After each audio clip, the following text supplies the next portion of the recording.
But these are acts that are forbidden in the Bible when it comes to matters of sexuality. I'll work through them quickly. Fornication.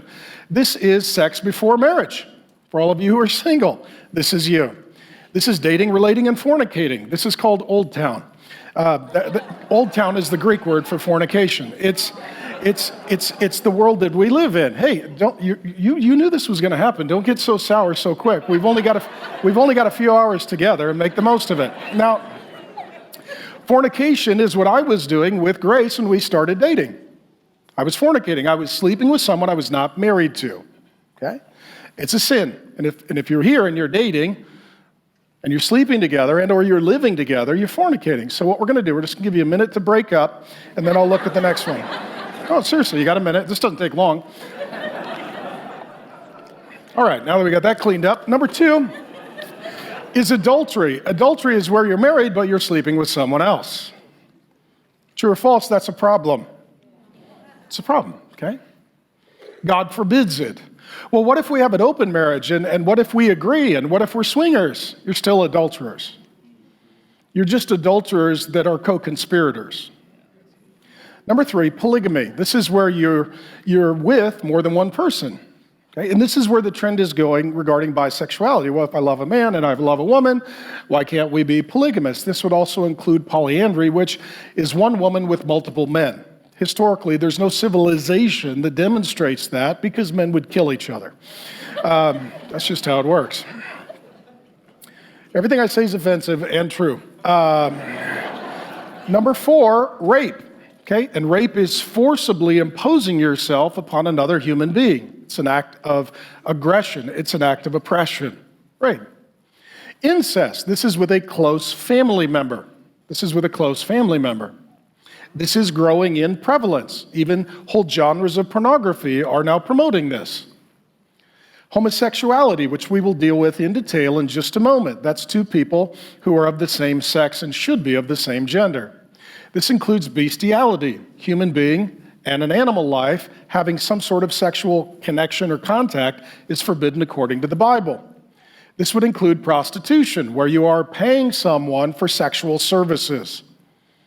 This would include sexual immorality, a Greek word in the New Testament used repeatedly called porneia. Does that sound familiar?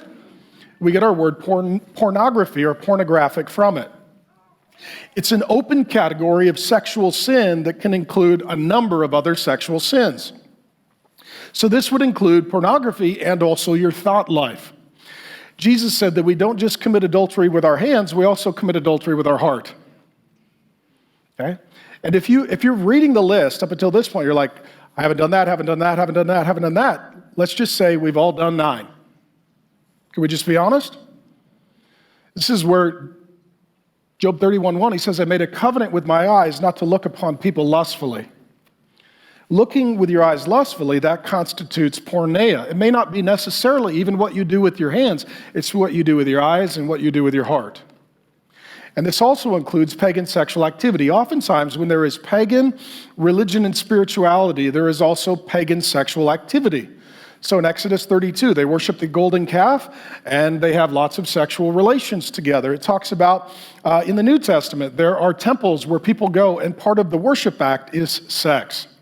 So any sex that is done in conjunction with another spirit being or God is ultimately forbidden by the God who made us and wants us to be filled with His Spirit.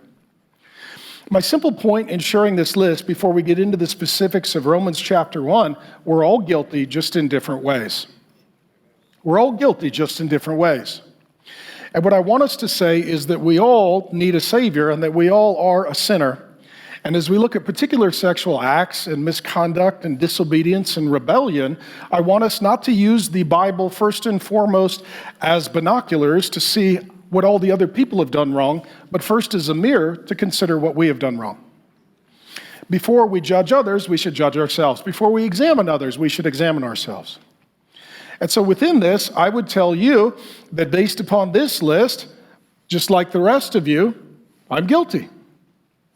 I mean, I was sexually active as a brand new Christian and then stopped once I understood what the Bible said and accepted God's authority over all of my life. And let's just say we've all been guilty of number 9, and some of you have more than 1 or 2. Some of you, this list is fairly convicting.